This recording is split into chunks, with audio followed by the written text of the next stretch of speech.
enséñame hoy, enséñame hoy a ser como la roca que no se mueve ni con las tempestades. Enséñame hoy, enséñame hoy, enséñame hoy.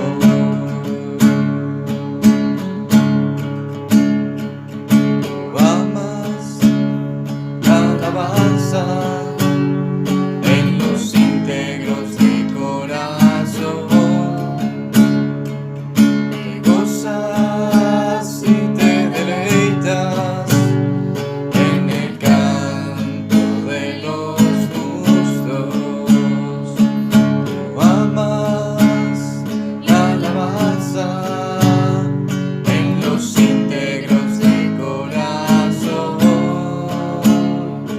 Te gozas y te deleitas en el canto de los justos.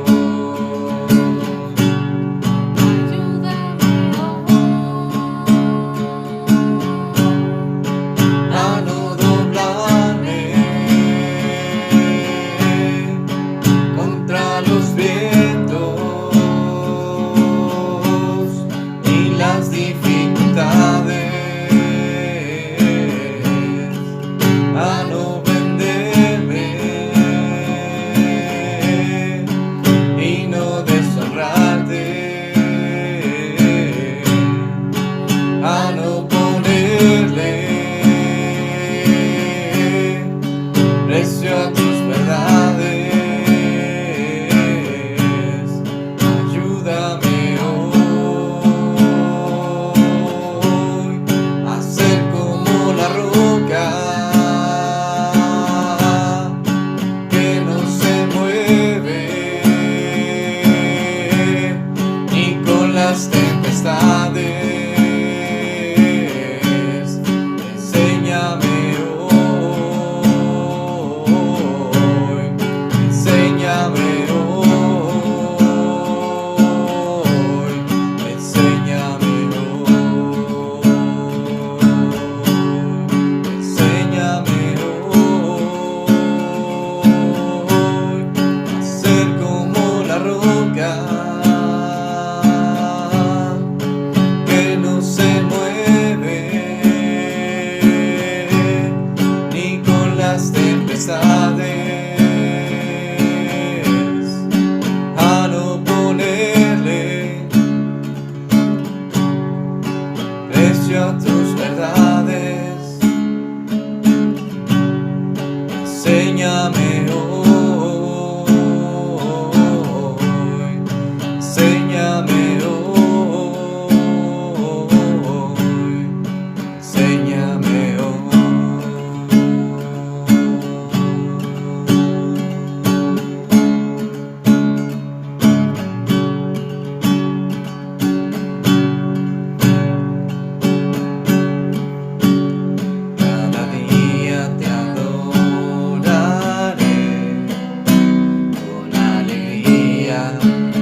has librado mi alma de la muerte.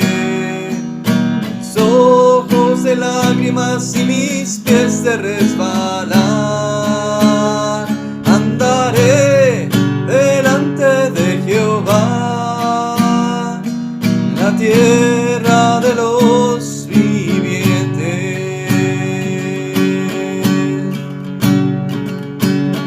Que pagaré a Jehová todos sus beneficios para conmigo. Tomaré la copa de la salvación e invocaré el nombre del Señor.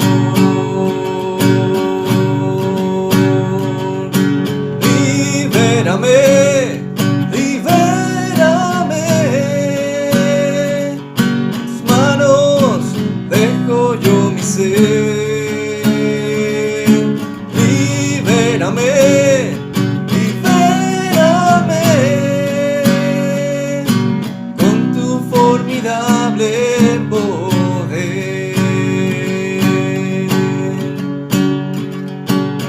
Pues tú has librado mi alma de la muerte. Mis ojos de lágrimas y mis pies de resbalar. Andaré delante de Jehová en la tierra de los vivientes.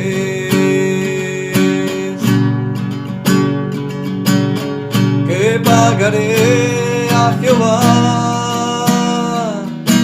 todos sus beneficios para conmigo. Tomaré la copa de la salvación e invocaré el nombre del Señor. Libérame, libérame, en tus manos dejo yo mi ser. Libérame, libérame, con tu formidable poder. Libérame, libérame, en tus manos dejo yo mi ser. Libérame, libérame, con tu formidable poder. Libérame, libérame, en tus manos dejo yo mi ser. Libérame, libérame, con tu formidable poder. Con tu formidable poder. Con tu formidable poder.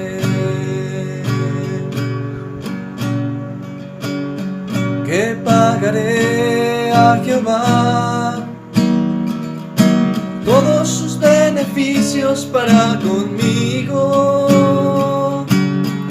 Tomaré la copa de la salvación, invocaré el nombre del Señor. Libérame, libérame, en tus manos dejo yo mi ser. Libérame, libérame, con tu formidable poder. Con tu formidable poder. Con tu formidable poder.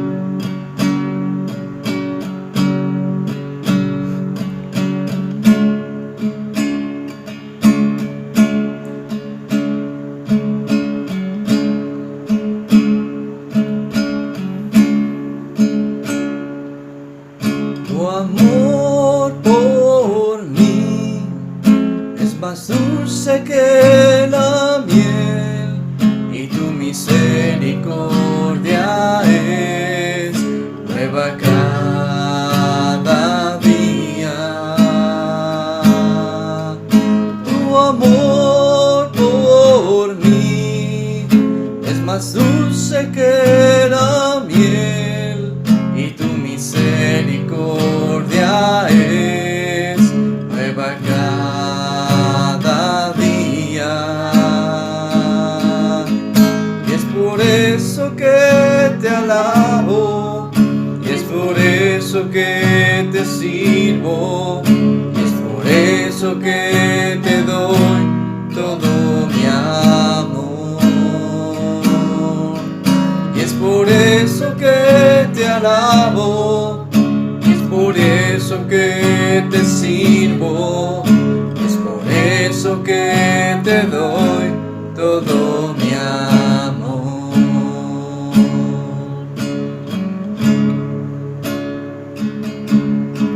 Tu amor por mí es más dulce que la miel, y tu misericordia es nueva cada día. Tu amor por mí es más dulce que la miel, y tu misericordia es nueva cada día. Y es por eso que te alabo, y es por eso que te sirvo, y es por eso que te doy todo mi amor. Y es por eso que te alabo, y es por eso que te sirvo, y es por eso que te doy todo mi amor. Y es por eso que te alabo, y es por eso que te sirvo, y es por eso que te doy todo mi amor. Y es por eso que te alabo, y es por eso que te sirvo, y es por eso que te doy todo mi amor. Y es por eso que te doy todo mi amor. Y es por eso que te doy todo mi amor.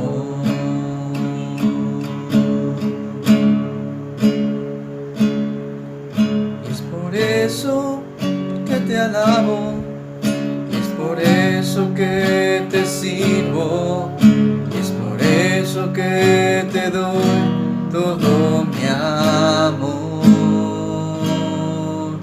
Y es por eso que te alabo, y es por eso que te sirvo, y es por eso que te doy todo mi amor.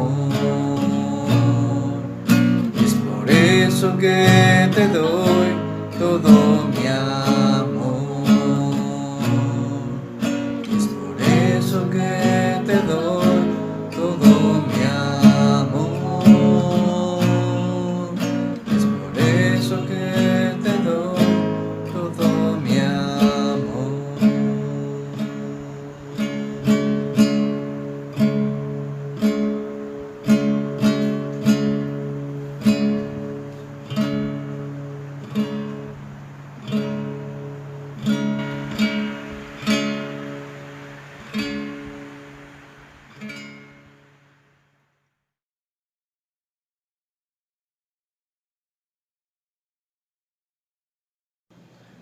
Muy buenos días tengan todos, vamos a comenzar nuestra reunión.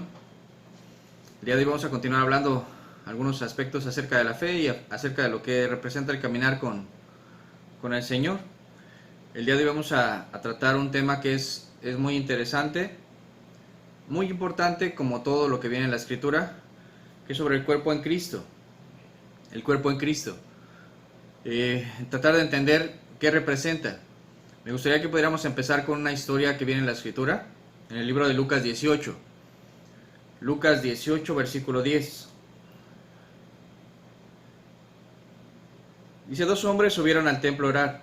Uno era fariseo y el otro era publicano. El fariseo, puesto en pie, oraba consigo mismo de esta manera: Dios, te doy gracias porque no soy como los otros hombres, ladrones, injustos, adúlteros, ni aun como este publicano. Ayuno 2 veces a la semana, doy diezmo de todo lo que gano. Mas el publicano, estando lejos, no quería ni aun alzar los ojos al cielo, sino que se golpeaba el pecho diciendo: Dios, sé propicio a mí, pecador. Os digo que éste descendió a su casa justificado antes que el otro, porque cualquiera que se enaltece será humillado, y el que se humilla será enaltecido. Leamos de nuevo, dice, 2 hombres subieron al templo a orar. Uno fariseo, otro publicano. El fariseo, puesto en pie, oraba consigo mismo de esta manera: Dios, te doy gracias porque no soy como los otros hombres, ladrones, injustos, adúlteros, ni aun como este publicano. Ayuno 2 veces a la semana, doy diezmo de todo lo que gano. Mas el publicano, estando lejos, no quería ni aun alzar los ojos al cielo, sino que se golpeaba el pecho diciendo: Dios, sé propicio a mí, pecador. Os digo que éste descendió a su casa justificado antes que el otro. Porque cualquiera que se enaltece será humillado, y el que se humilla será enaltecido. 2 personajes completamente opuestos en esta historia. El fariseo, que de alguna manera en el tiempo del Señor Jesús, ¿verdad?, era visto como una persona intachable, una persona que cumplía la ley a cabalidad. Trataba de considerar todos los aspectos de la ley. Era una persona que le gustaba orar para que la gente los viera, le gustaba mostrar su piedad, ¿verdad? Le gustaba presumir su piedad. Y el otro, el publicano, era uno de los más odiados. Era un personaje muy odiado porque, según se menciona, eran gente que pagaban, ¿verdad?, una renta para ellos recaudar impuestos. O sea, ellos pagaban un dinero y al gobierno romano no le interesaba cuánto él recaudara. Por eso el pueblo los odiaba, porque aunque ellos pagaban un dinero, ellos tenían una licencia, ¿verdad?, de parte del gobierno para cobrar lo que ellos quisieran y abusar de la gente. Entonces el pueblo no los veía bien, y obviamente el mismo fariseo aquí hace una comparación muy fuerte, ¿no? Porque empieza a hablar que él no era como los demás. Dice, ni siquiera como este, ¿no? Como este publicano que estaba ahí. Y empieza a presumir, ¿verdad?, las cuestiones de su piedad, de lo que hacía, lo que no hacía. Pero la importancia que da el Señor en esta historia es de lo que hace realmente el publicano. Dice que él, muy avergonzado, ¿verdad?, fue una persona humilde, una persona que reconoció su situación, se acercó a Dios y dice la palabra que él descendió a casa justificado antes que el otro. De alguna manera nos deja ver que Dios escuchó la oración de ambos, pero el que fue escuchado primero fue aquel que expuso su causa tal cual, sin guardar nada, de la manera que en alguna ocasión leíamos en Primera de Juan, que dice que aquel que tiene algo, ¿verdad?, en su vida, en su corazón, pecado o algo, y lo niega, no va a alcanzar la gracia, el favor. O sea, pero aquella persona que realmente reconoce las cosas y aprende a ser humilde delante de Dios, aprende a humillarse delante de Dios, aprende a abrir el corazón, ¿verdad?, pues es la persona que va a ser justificada delante de Dios, ¿sí? Y hemos platicado, no es una cuestión de alguien que esté peque y peque constantemente, sino de alguien que realmente está siendo honesto en su caminar con Dios, que se está acercando a Dios de una forma honesta. Yo creo que a lo largo de los años algo que podemos ver es que mucha gente, inclusive pastores, ministros, ¿verdad?, que se sentían infalibles, en alguna ocasión llegaron a fallar, y el problema es que vuelven su vida una fachada, ¿verdad? Simplemente se vuelve una fachada, un fariseo, ¿verdad?, que presume lo que hace bien, pero cuando fallan, cuando hacen las cosas mal, no son gente honesta que pueda reconocer delante de los demás las cuestiones, y es lo que de alguna manera me gustaría que pudiéramos entender.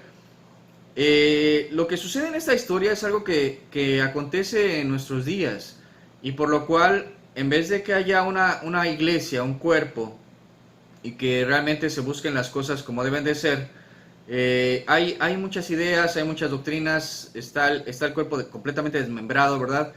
Y mucha gente, en vez de dar un buen testimonio sobre el cristianismo, da una imagen patética, triste, bastante errada, por el simple hecho de considerar que son cristianos porque nacieron en un lugar cristiano, porque de alguna manera sus padres siempre los han llevado a una congregación, porque aceptaron a Cristo, por mil razones, pero su vida está muy alejada de lo que realmente representa el ser un hijo de Dios.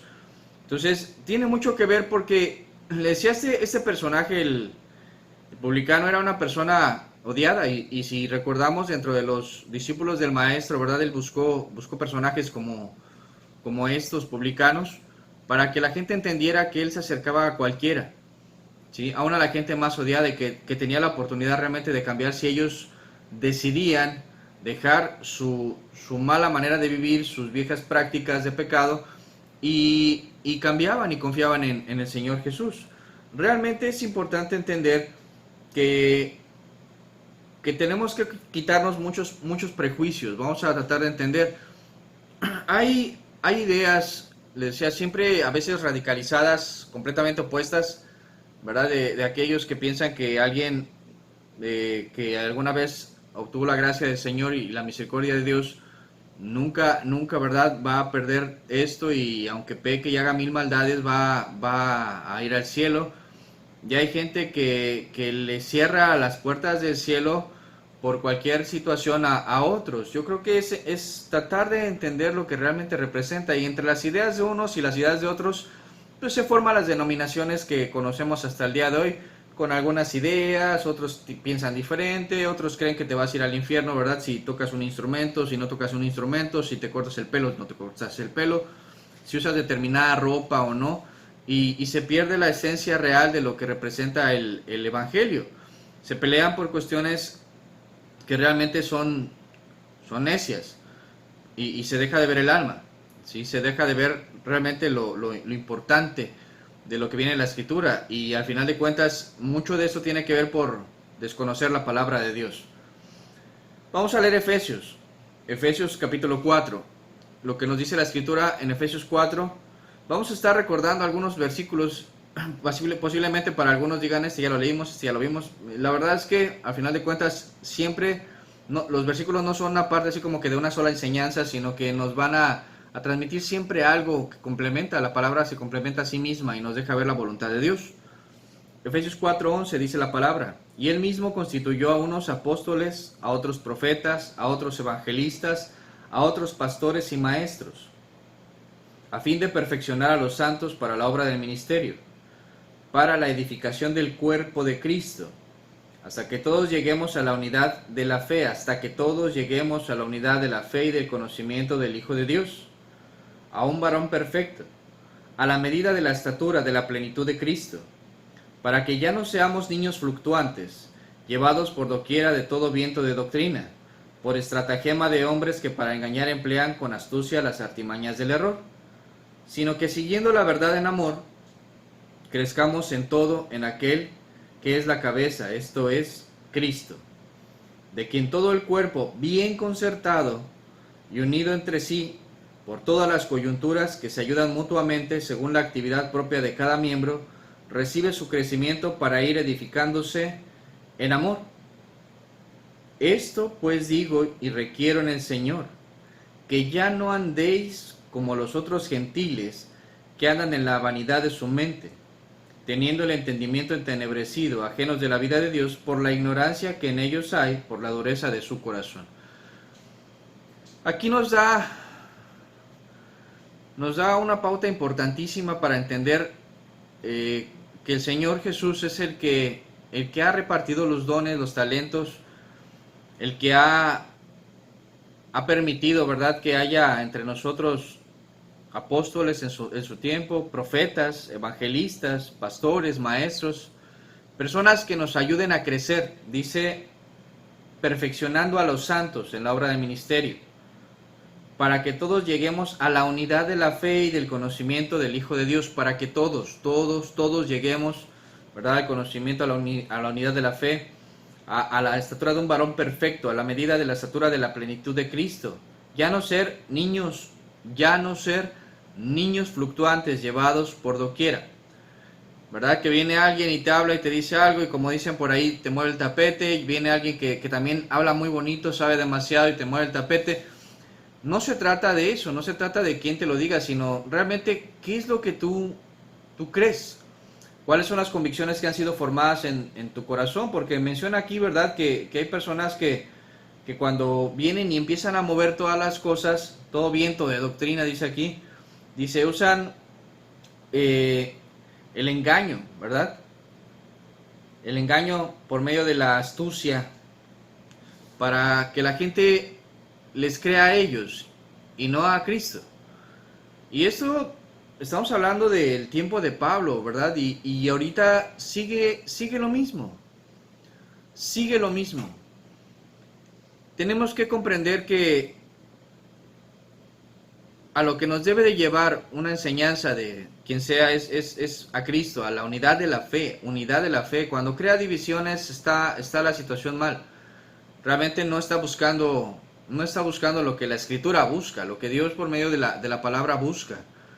Simplemente está generando más divisiones, un grupo más, y no se trata de eso. Aquí no se trata de pelear, sino de unir, de ayudar. Porque dice que cuando todo el cuerpo está concertado, un cuerpo en Cristo, real, ¿verdad? Cuando cada quien cumple su función, va a haber bendición. Todas las coyunturas, ¿verdad?, bien unidas, bien concertadas, van a ayudar para que el cuerpo crezca, para ir edificándose en amor.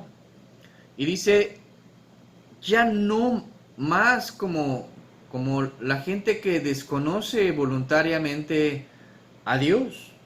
Ya no andéis como los otros gentiles que andan en la vanidad de su mente, que piensan en ellos mismos, pero ya nunca le han dado cabida en su corazón a Dios. Ya no más. O sea, si realmente nosotros hemos creído al Evangelio y le hemos creído a Cristo, si algo ha pasado en nuestras vidas, ¿verdad? Aunque sea algo que para muchos pueda ser poco, mucho, no lo sé, lo que hace Dios lo hace bien y lo hace perfecto.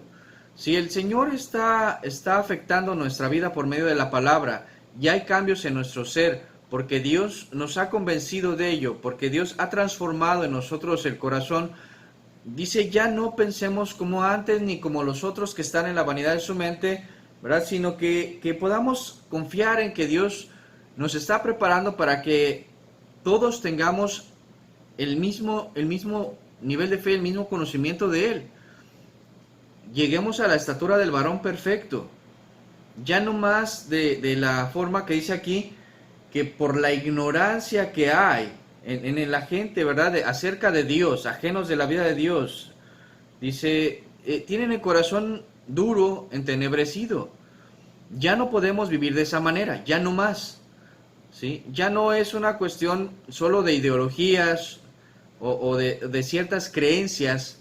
No es lo que pienso yo o lo que piensan ciertos hermanos, sino lo que dice la Escritura. La iglesia, como platicábamos hace una semana, la iglesia no la forman cuatro paredes, una denominación o un grupo en particular. La iglesia es el cuerpo, la gente, los que realmente forman la iglesia que Cristo vino a buscar. No es una denominación. O sea, cada quien se pone el nombre que quiere, tratando de mostrarse, ¿verdad?, más grande que el otro grupo, pero al final de cuentas lo único que están generando es más división, ¿sí? Hay quienes dicen, nosotros oramos más que ustedes, como el fariseo, ¿verdad? Nosotros sí ayunamos, nosotros reprendemos demonios, nosotros hacemos esto. Puedes hacer lo que quieras, pero si no estás caminando con Dios, si no hay una, ¿verdad?, una unidad real por medio del Evangelio en Cristo, dice la Escritura que aunque lleguemos delante de Él y digamos, Señor, en tu nombre echamos fuera demonios, Él nos va a decir, no te conozco, no te conozco. Porque no se trata de lo que hacemos, sino de lo que creemos en Él. La Biblia nos lleva a la unidad de la fe. La Escritura nos lleva a la unidad de la fe. Por eso hemos platicado que podemos no estar de acuerdo. Puede haber desacuerdos. Pero la idea no es solamente aventar a la gente por allá y decir, tú estás mal, tú estás mal. O sea, bueno, es mostrarle por qué están mal. ¿En qué están mal? Por medio de la Escritura. Es imposible llegar a la unidad de la fe si no se echan fuera los errores. Y la única manera es combatir ardientemente por la fe, ¿verdad? O sea, es realmente, no es pelear, sino es poner por encima a la Escritura de nuestras propias ideas. Contender ardientemente por la fe representa tomar la Escritura, ¿verdad? Y con ella como espada, entonces sí, llevársela a otros y ayudarles a entender, ayudarles a comprender lo que dice la Escritura. No es solo pelear por pelear, es pelear por el nombre de Cristo, para que el nombre de Cristo sea, ¿verdad?, limpiado, porque tanta denominación, tanta idea, ¿verdad?, ha generado solamente pleitos, un mal testimonio, le ha estorbado a mucha gente en vez de llevarlos a Dios. La unidad de la fe es lo que vino a buscar el Señor. Es de lo que nos vino a hablar. Como cuerpo, no se trata solo de llamarle hermano a quien sea. Y quiero aclarar esto. Algo de lo que hemos platicado es que por los frutos los vamos a conocer. Hay gente que en su momento llegó a ser transformada por Cristo, pero no está caminando. No está caminando como Dios le demanda. ¿Qué tenemos que hacer? Ayudar. Tratar de ayudarle, tratar de marcar las cosas, pero si la persona, en vez de estar generando, y aquí es donde vamos a empezar a hablar un poco de las cuestiones de disciplina en la Escritura, ¿verdad? De lo que nos habla, es entender que si hay algo en tu cuerpo que está mal, ¿verdad? Como cuando empieza algo a engangrenarse, tu dedo, tu pie, y tienen que cortarlo, es para que no muera el cuerpo. Tienen que echarlo a un lado. Y el Señor inclusive mencionaba esto en Mateo 5:29. Mateo 5:29. Dice, por tanto, si tu ojo derecho te es ocasión de caer, sácalo y échalo de ti, pues mejor te es que se pierda uno de tus miembros y no que todo tu cuerpo sea echado en el infierno. Y si tu mano derecha te es ocasión de caer, córtala y échala de ti, pues mejor te es que se pierda uno de tus miembros y no que todo tu cuerpo sea echado en el infierno. En esta parte, o sea, cuando lo vemos literal, ¿verdad? Y tú dices, bueno, mi ojo, o sea, si mi ojo por estar viendo cosas inmundas, cosas que van a contaminar mi corazón y me van a hacer, y la Biblia me dice, Cristo me dice, córtalo. O sea, cualquier persona en su sano juicio lo va a pensar muchísimo para echar fuera su ojo, ¿verdad? O sea, si hay algo mal en tu cuerpo, vas a tratar mejor de sanarlo, de ayudarle, de que ya no, ¿verdad? No ver cosas malas. Si tu mano te es ocasión de pecar, ¿verdad? O sea, y ves tu mano y la vas a cortar, lo piensas demasiado. No estoy hablando de que sea una cuestión tan simple nada más de echar a alguien afuera o no echar a alguien afuera, sino de poder entender que cuando algo está mal, cuando algo en tu cuerpo, cuando tú lo entiendes en tu cuerpo que está mal, vas a tratar de hacer lo imposible por remediar la situación, por ayudar en la situación, ¿sí? Cuando alguien te dice, hay que cortar el dedo, no, o sea, hay que, doctor, ¿verdad? Le dices, no hay otra manera en la cual podamos sanarlo todavía, rescatarlo, no perder ni un dedo. De eso se trata. Que entendamos lo que representa el cuerpo de Cristo. El tratar de ver la importancia de cada persona que ha creído en Dios, que ha confiado en Dios. Y ayudarle llegando a las últimas consecuencias. Ayudarle llegando a las últimas consecuencias. Porque al final de cuentas el maestro lo menciona no solo una vez, dice Lucas 14. Lucas 14:34 dice, buena es la sal, mas si la sal se hiciera insípida, ¿con qué se sazonará? Ni para la tierra es, ni para el muladar es útil. La arrojan afuera. El que tiene oídos para oír, oiga. Buena es la sal, mas si la sal se hiciera insípida, ¿con qué se sazonará? Ni para la tierra, ni para el muladar es útil. La arrojarán fuera. La arrojan fuera. El que tiene oídos para oír, oiga. ¿Sí? O sea, sí hay una situación que se tiene que comprender.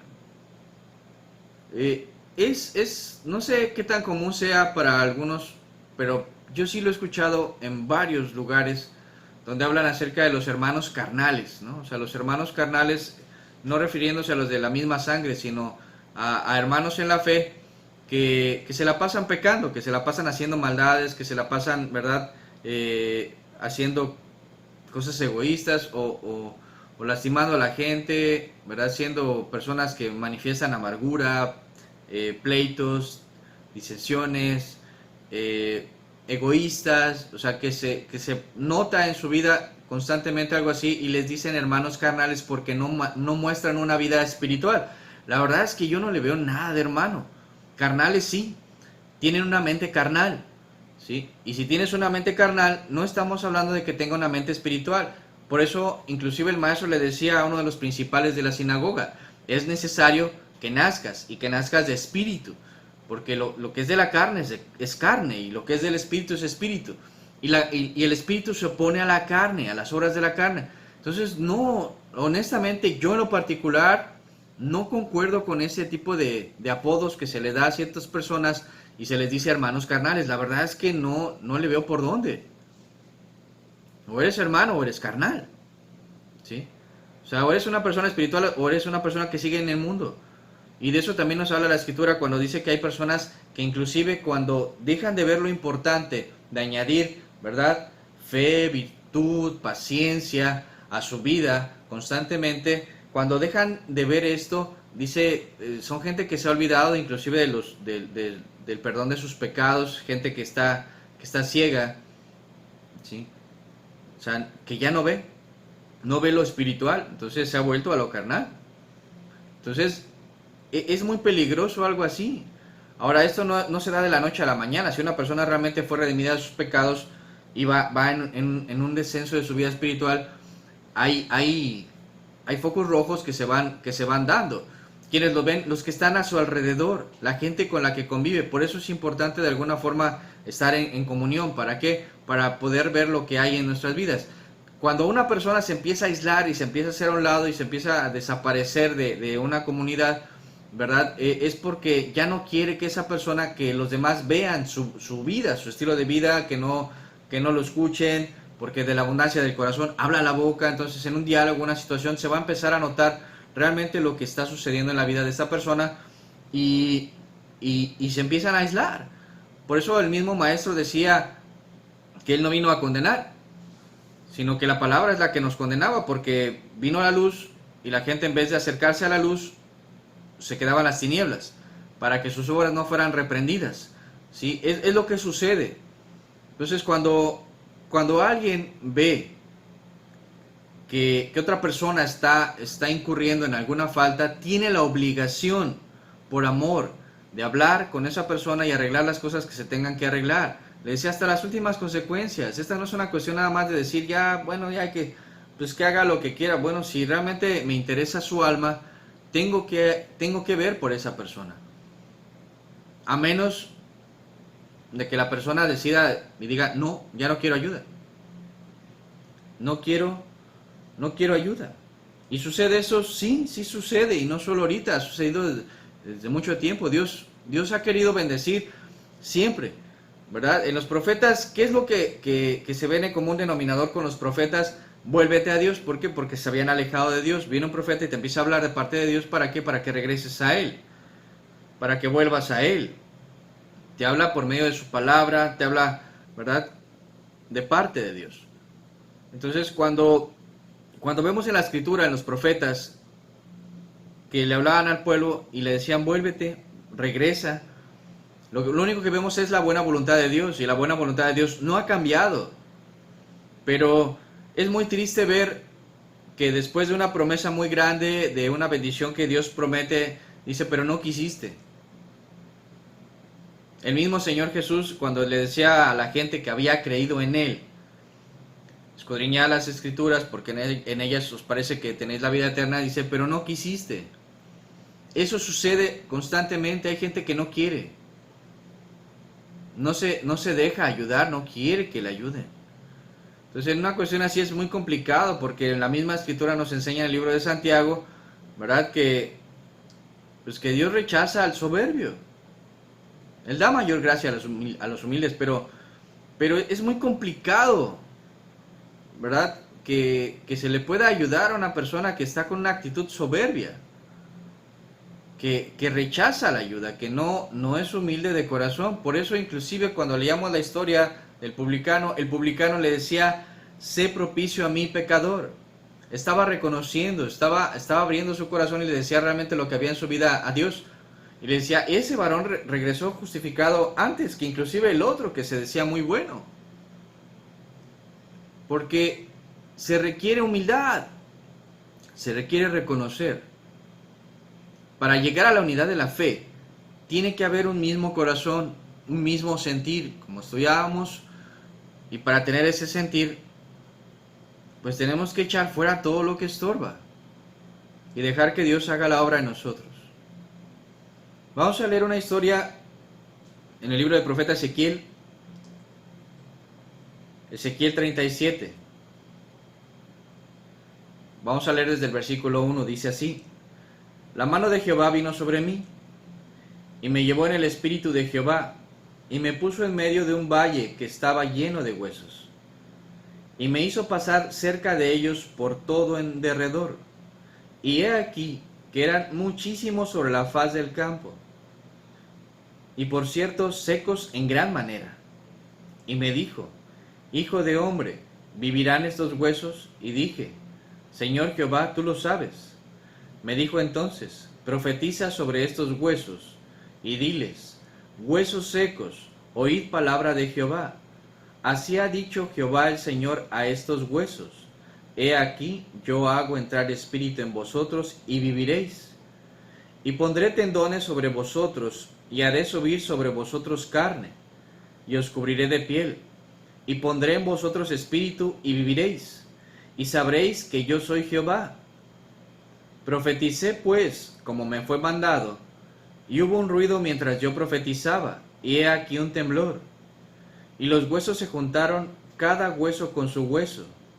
Y miré, y he aquí tendones sobre ellos, y la carne subió, y la piel cubrió por encima de ellos, pero no había en ellos espíritu. Y me dijo, profetiza al espíritu, profetiza, hijo de hombre, y di al espíritu, así ha dicho Jehová el Señor, espíritu, ven de los cuatro vientos y sopla sobre estos muertos, y vivirán.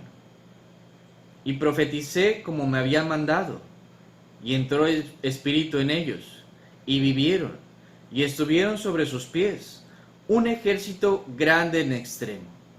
Me dijo luego, Hijo de hombre, todos estos huesos son la casa de Israel.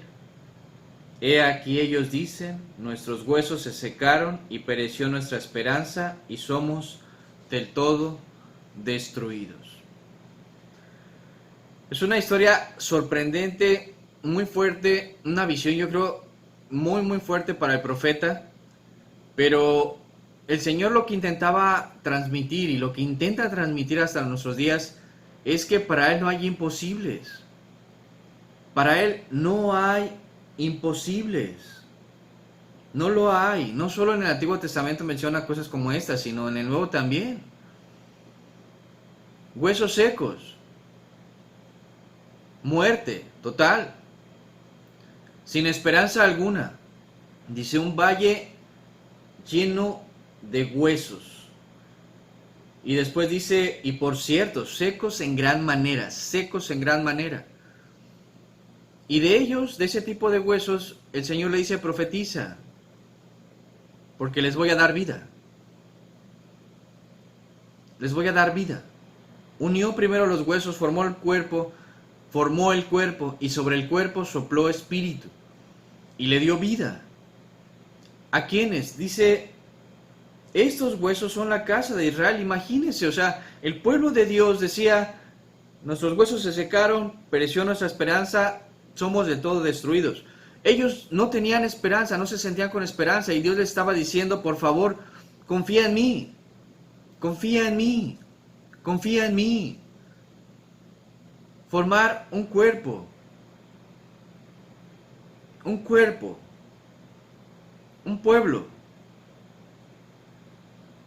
un solo pueblo, una unidad total por medio de Dios.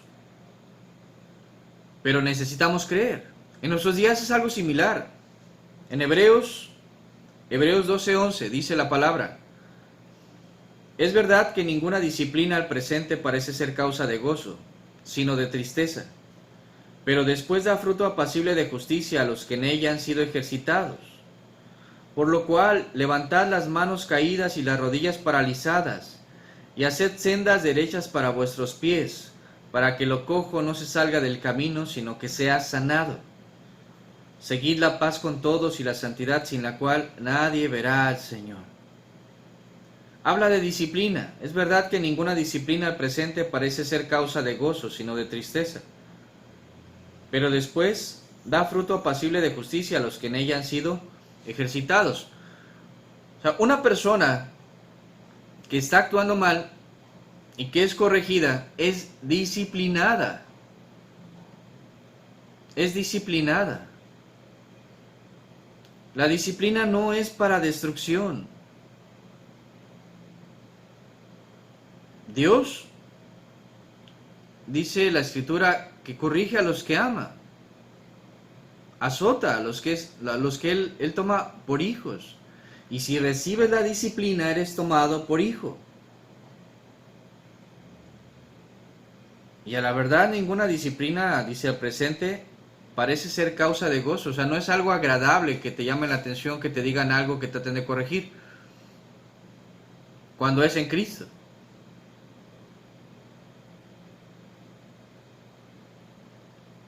Es para crecer en Él, para ser corregido, para que tu carácter sea formado en Cristo, a la imagen de Cristo. Por lo cual levantad las manos caídas, las rodillas paralizadas, que hay gente que ya no quiere dar un paso más. Y si fallo, hermano, y si fallo, hermano, y si fallo, hermano, y si fallo, hermano, parece un disco rayado de miedo, ¿verdad? Parálisis total de decir, y si vuelvo a fallar, y si vuelvo... La gente tiene miedo, no tiene fe. Cuando creemos en Cristo, avanzas. Un bebé, cuando empieza a dar sus primeros pasos, ¿verdad? Y lo intenta solo, se cae. Muchas veces se cae. Y no es que se desanime, sino que a veces busca al padre, y si no, véalo de verdad. Busca a los papás que le agarren la mano y se sienten seguros. Y a veces te agarran un dedo, un solo dedo, ¿verdad? Y se agarran firmemente del dedo y van avanzando. Y si tú estás cerca, caminan, se acercan a ti, caminan. No tienen miedo, pierden el miedo. ¿Por qué? Porque saben que no los vas a dejar caer. Bueno, Dios no nos va a dejar caer. Dios no nos va a dejar caer. Dice el libro de Judas que Él es poderoso para guardarnos sin caída hasta el fin del mundo. Él prometió estar con nosotros todos los días hasta el fin. Buscando que una misma fe, un cuerpo.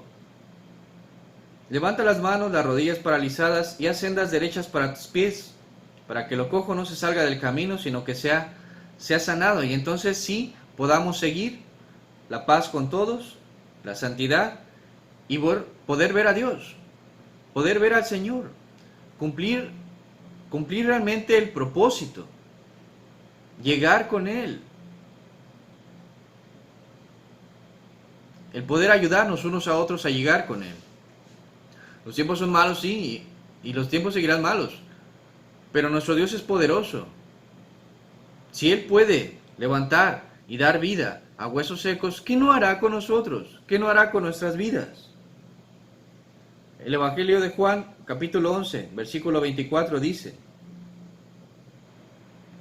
Marta le dijo: yo sé que resucitará en la resurrección en el día postrero. Está hablando de Lázaro, está hablando de su hermano, y ellos querían que Jesús hubiera llegado antes de que él muriera, ¿verdad? Pero él ya había muerto. Y Marta le dice: yo sé que resucitará en la resurrección en el día postrero. Y le dijo Jesús: yo soy la resurrección y la vida. El que cree en mí, aunque esté muerto, vivirá. Aunque sea un valle de huesos secos. El que cree en mí, aunque esté muerto, vivirá. Y todo aquel que vive y cree en mí, no morirá eternamente. ¿Crees esto? ¿Crees esto? O sea, yo creo que sería la pregunta para nuestra enseñanza de hoy. ¿No crees esto? O sea, ¿crees que Dios es capaz de levantarnos de entre los muertos y formar un cuerpo? Un cuerpo. Y no estoy hablando de que estén muertos. Pero sí hay mucha gente que está viviendo de esta manera, sin fe. Y sin fe es imposible agradar a Dios. Y el justo por la fe vivirá. Y si no hay fe, no hay vida. No hay vida. Cuando hay una persona inclusive que pareciera mayor en una cuestión espiritual, hay mucha gente que tiene miedo de acercarse a corregir algo, a decirle algo, a marcarle algo. Les da temor. ¿Por qué? Porque la persona tiene cierto conocimiento. Pero aquí no se trata de que tenga más o menos conocimiento. Aquí no se trata de que sea un ministro, ¿verdad? Un predicador, quien sea, o sea, quien sea, que se llama apóstol, se llame quien sea. Realmente es entender que es un alma eterna. Y si esa persona está fallando y está haciendo algo mal, hay que ver la manera de ayudar. Sí hay instancias, y lo vamos a estudiar en la palabra, para hacerlo, pero lo que tiene que haber primero en el corazón es la disposición para hacerlo sin temor. O sea, a lo mejor sí hay un respeto por la persona, porque te ha ministrado, porque te ha ayudado, porque te ha bendecido, pero si esa persona está haciendo mal o está actuando mal y tú no le marcas, entonces esa persona se va a perder. Pero no solo se trata de decirle: yo creo que usted está mal. Se trata de tener evidencias, y si no las tienes, vas con Dios y le ruegas a Dios, y Dios te va a mostrar la situación. ¿Por qué? Porque Dios es bueno. Dios sigue hablando hasta nuestros días. Pero tiene que haber la disposición de decir: Señor, yo veo que esto está mal, hay algo que no está bien, y no sé cómo decirle, no sé cómo acercarme y cómo mostrarle que está mal. O sea, a lo mejor con algo Él me diga o me mueva las cosas y no lo reconozca. Señor, ayúdame a poderle bendecir. Ahora me toca a mí bendecir. Si esa persona a mí me ha bendecido, ahora me toca a mí bendecirle y tratar de ayudar. Si algo está mal o está saliendo de una forma incorrecta, o si inclusive hay pecado, ¿sí? O sea, recordemos al profeta Natán. Estaba el profeta cuando David peca, y David hizo algo terrible, ¿verdad? Planeó el asesinato de un varón después de que él había hecho algo muy mal para cubrir su propio pecado. Planeó algo todavía peor. Y él, cuando vio que aparentemente todo estaba cubierto, ya estaba tranquilo. Y yo trato de imaginar al profeta Natán acercándose a Dios y diciéndole: ¿cómo le digo? O sea, si mató a ese hombre y me acerco y le marco, me va a matar a mí. No me va a escuchar. Y no vamos a conseguir absolutamente nada. Y al final, cuando vemos la escena donde el profeta se acerca a David, al rey David, y le narra una pequeña historia con la cual el mismo David dice: el que hizo eso es terrible, es un hombre digno de muerte. Y le dice el profeta: ese eres tú. O sea, le hizo entender, lo hizo razonar, le hizo ver su pecado. Le ayudó. Fue vergonzoso posiblemente, pero le ayudó para que no se perdiera. Y de eso se trata. Que ninguno se pierda. Poder llegar a la unidad representa amarnos unos a otros de la misma manera que Dios nos ha amado. Que nadie se pierda. que nadie se pierda, que nadie se pierda. No se trata de solo aventar a los que se ven, ¿verdad?, como leprosos, sino tratar de entender lo que hizo el Maestro. A los leprosos se les acercaba, los tocaba y les decía, quiero ser limpio. Por eso llegar a la estatura del unigénito Hijo de Dios es llegar a su nivel de amor, su carácter, a la profundidad del amor de Dios, su carácter, su capacidad de amor, su capacidad de perdón, su capacidad para pasar por alto las situaciones, su carácter. Un solo cuerpo, un mismo sentir, una misma forma de pensar con Cristo, de la manera que Él pensaba, no de la manera que algunos piensan a un ministro, o no se trata de formar aquí más religiones, más ideas, sino ir a la Escritura,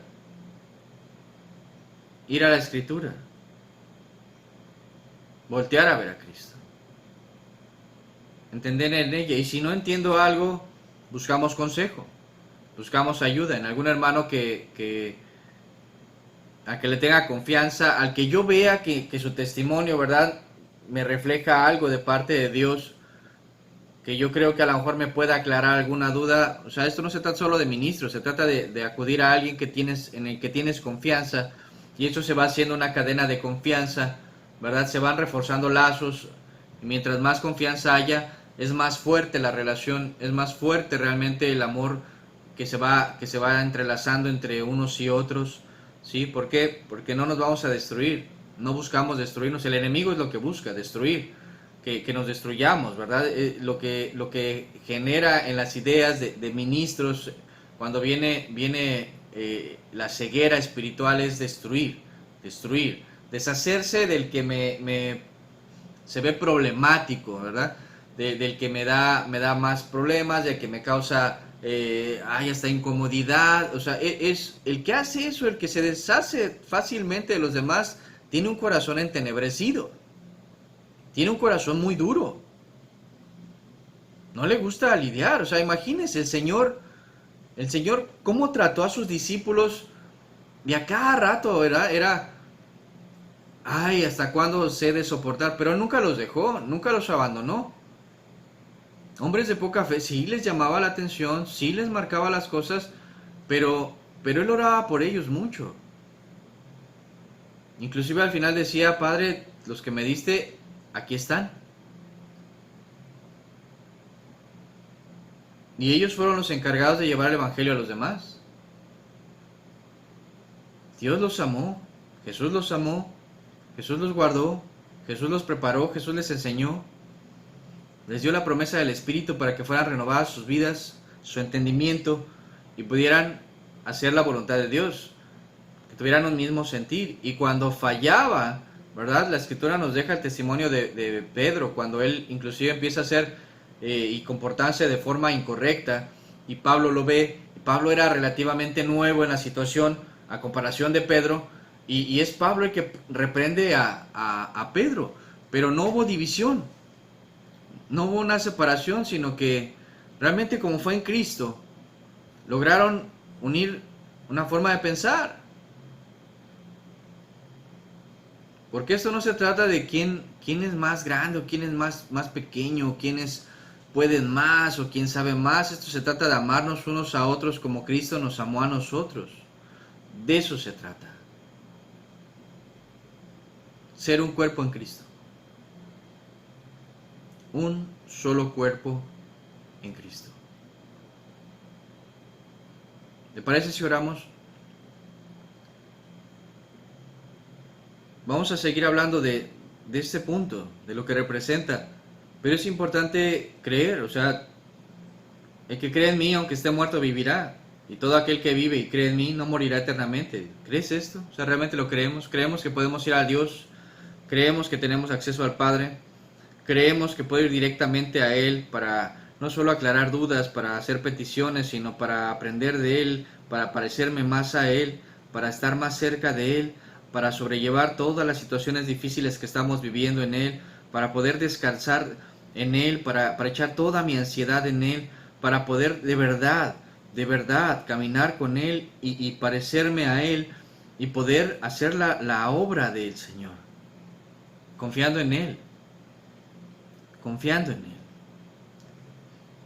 Padre, de verdad te pedimos que nos ayudes a comprender lo que representa ser uno contigo, lo que representa ser un cuerpo en Cristo. Que no, Señor, no es la distancia lo que puede limitarnos, sino nuestro corazón duro, un corazón incrédulo, Señor. Porque tú eres el más interesado, Señor, en bendecir, en derramar tu gracia y tu favor en la vida de cada uno de nosotros. De llenarnos de sabiduría de lo alto, Señor, para poder aprender y ser dirigidos por tu gracia, por tu Espíritu, por tu mano, Señor. Ayúdanos en el nombre de Jesús. Amén.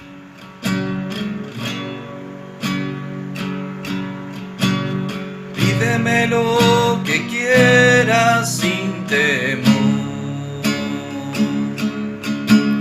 Como poderoso gigante me levanto sobre ti.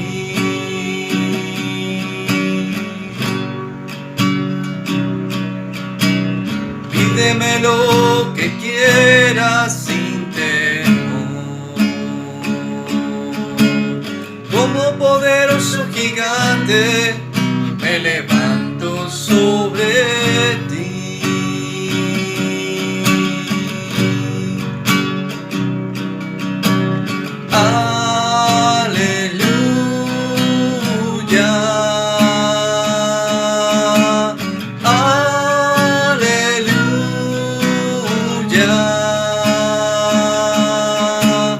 Ven y ciñete con la armadura de poder. Levántate y comienza a trabajar. Y haré descender sobre ti con poder. Lluvia tardía como al principio.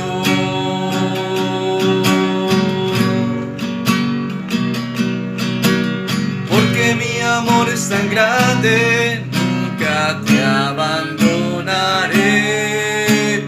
Mi fidelidad es inmensa, a tu lado yo estaré.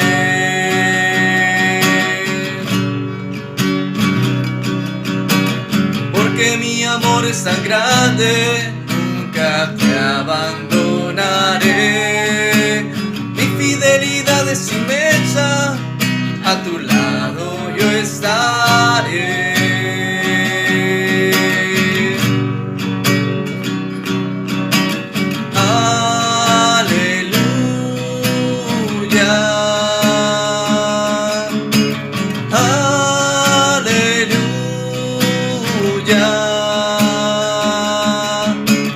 Ven y ciñete con la armadura de poder. Levántate y comienza a trabajar. Y haré descender sobre ti con poder.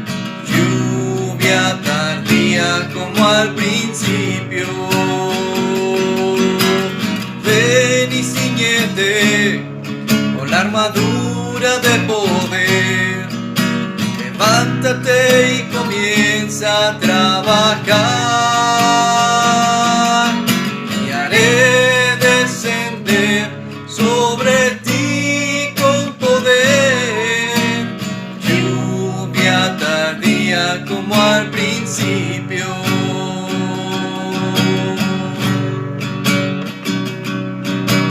Porque mi amor es tan grande, nunca te abandonaré.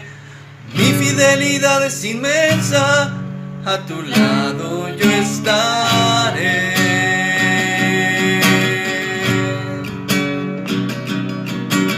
Porque mi amor es tan grande, nunca te abandonaré. Mi fidelidad es inmensa,